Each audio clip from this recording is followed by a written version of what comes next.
and Alexandria Ocasio-Cortez. Sandy will be monitoring it.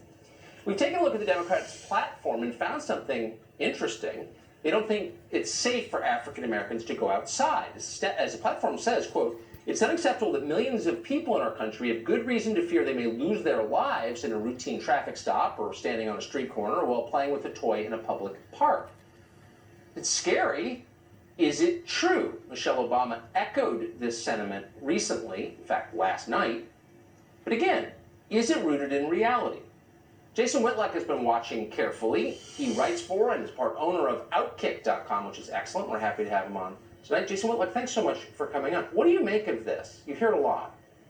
I think that fear is a mechanism, a tool for control. Yeah. And the Democratic Party, the mainstream media, are using fear to control people and to control African Americans in particular. You cannot function properly if you live in an irrational fear. Again, for those of us that have religious faith, we understand that fear is the friend of evil, and the reason you embrace faith is so that you can operate without fear and you can reach your highest potential. This is just an irrational fear. When they put that into the platform, when Michelle Obama echoes those thoughts, I'm just like, what Black communities have they actually lived in?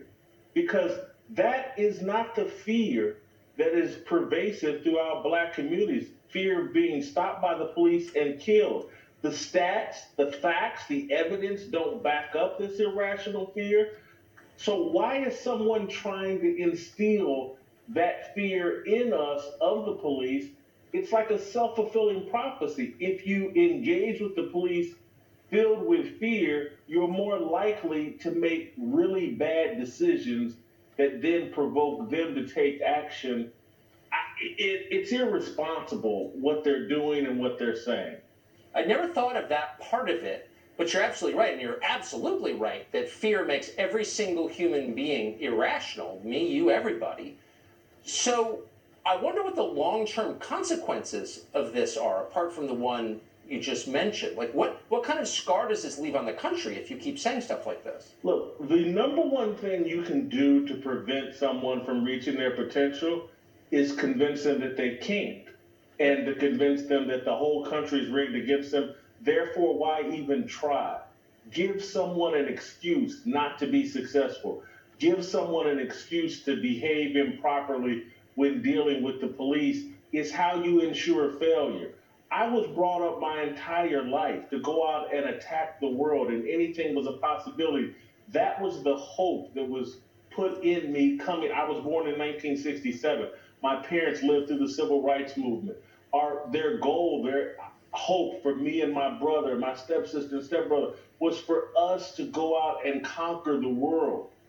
We're now telling kids you can't conquer the world. And so if you're a Black kid competing against Asian kids, white kids, Latino kids, and you've been convinced, oh, the whole system's rigged against you, you can't succeed, and the other kids you're competing with are out there, well, the world's on a platter for me. If I just go out and attack it and work hard, I'm going to be successful. You have less of a chance of competing against your peers if your attitude and mindset aren't right. Attitude controls outcome. And why the Democrats, this is just, I'm just sorry, it's pure evil. It's borderline satanic if you really have an understanding of religious faith, the principles taught in the Bible, why Jesus died on the cross for us. If God's on your side, how can you fail? It's sickening to me what this message, and to see a major political party pump this message into the Black community is really disheartening for me. Oh, you're making me emotional listening to that, because I think you're so right. Jason Whitlock, thank you very much for that.